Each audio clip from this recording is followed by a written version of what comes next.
Live from Fargo and serving you on TV, online, and on the go. This is Valley News Live at 10. A high school hockey team set aside a rivalry to help an opposing teammate whose mother just died. Hours before they were scheduled to play, they showed up at their opponent's house with flowers and a card.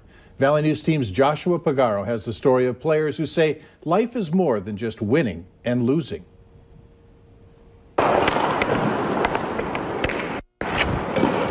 Tanner Bernhardson was at his Grand Forks home preparing for his Thursday night game when he heard a knock. Just out of the blue, and it was just so great to see.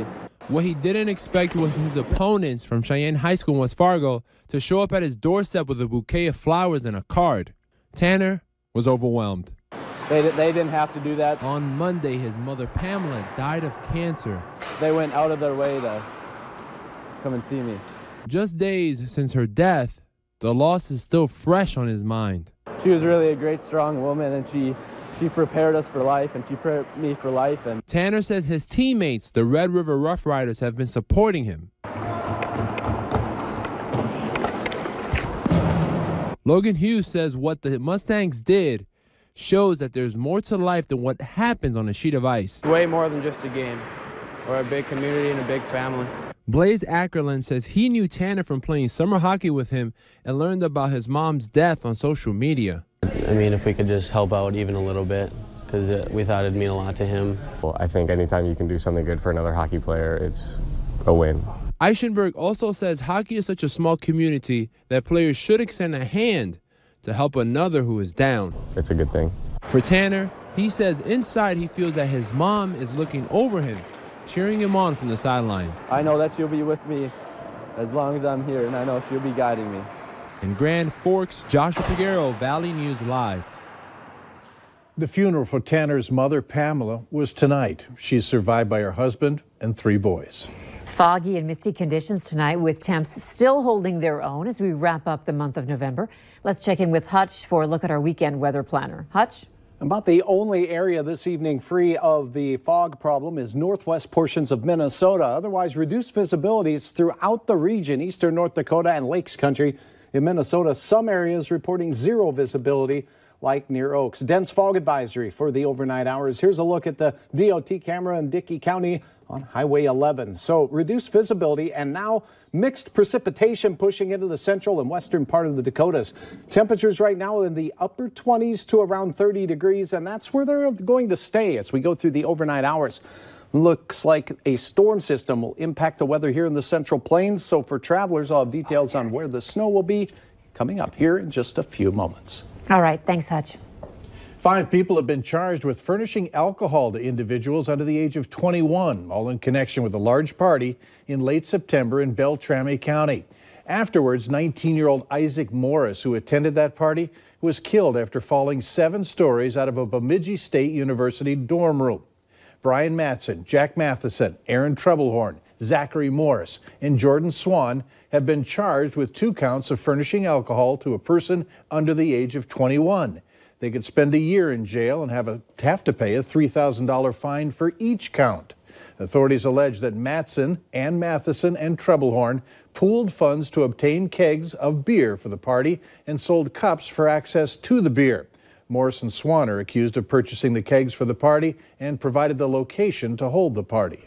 A local NDSU student reached out to our whistleblower hotline after she says her request to break her housing contract due to her severe anxiety and depression was denied. Christina Keurig says her doctor ordered that she not live on campus or alone, but NDSU's Disability Services refused that instruction, telling Keurig they felt it was more of a roommate issue than her mental health, even suggesting that perhaps Keurig lived by herself. Clearly, I'm getting nowhere because you guys would rather have like this $2,000 for my contract than have me be alive as a student. We reached out to NDSU, but they haven't returned our calls yet. Keurig says she has already moved out of her on-campus apartment and isn't sure if she'll return to NDSU after the semester. If you need help uncovering corruption in your community, call our whistleblower hotline, 237-6576, and leave your tip. A member of our investigative team will get on the case and go to work to expose the truth. We now know the name of the victim from the November 19th officer-involved shooting in Bemidji. He's 32-year-old Vernon May of Red Lake. It happened at the intersection of 30th Street Northwest and Ridgeway Avenue. Police say an officer pulled over a driver who had May as a passenger with a felony warrant for his arrest. Responding officers say they noticed May had a handgun, and that's when a fight broke out. That's when Officer Badal Duran and Deputy Brandon Newhouse fired their duty weapons, killing May. The officers have been placed on administrative leave. Coburn's has announced it has signed an agreement with SuperValue to acquire the company's Hornbacher's stores in the FM area. This includes the store that is currently under construction in West Fargo. 5 of the stores in operation are located in Fargo. The other 2 are in Moorhead. The last man involved in a kidnapping of a 15-year-old family friend in August of 2017 has been sentenced. A judge sentenced 33-year-old Thomas Barker to 25 years in prison today after he admitted to kidnapping the girl. Barker and 2 others, Joshua Holby and Stephen Powers, held the teenager captive for 29 days before she pulled off a daring escape and swam to safety. The girl told authorities that Barker and Powers repeatedly forced her to have sex and that Barker tried to kill her on 2 separate occasions during her imprisonment.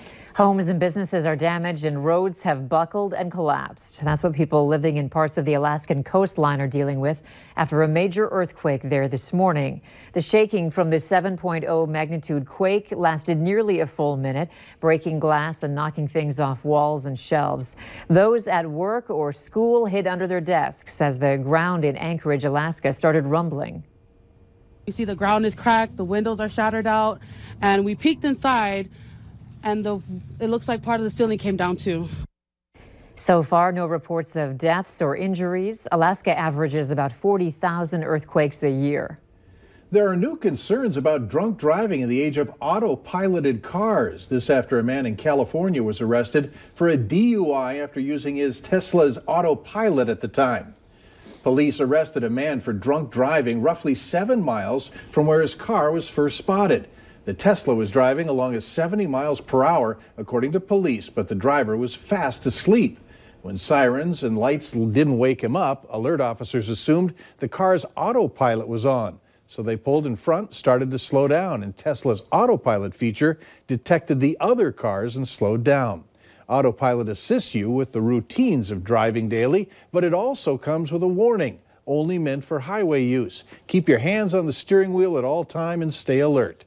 In other words, don't be asleep at the wheel. Tonight marked the return of the 20th annual Sertoma Club Holiday Lights in Lindenwood Park. You can get to see 80 to 85 colorful displays from 5:30 p.m. to 10 o'clock at night through December 31st. Admission is $7 per vehicle, $6 with a non-perishable canned food item, $11 per bus or limo. Putting this together takes a lot of time. We start in the summertime. We got to try to get everything distributed so that we can have 90 displays running, and we are at maximum.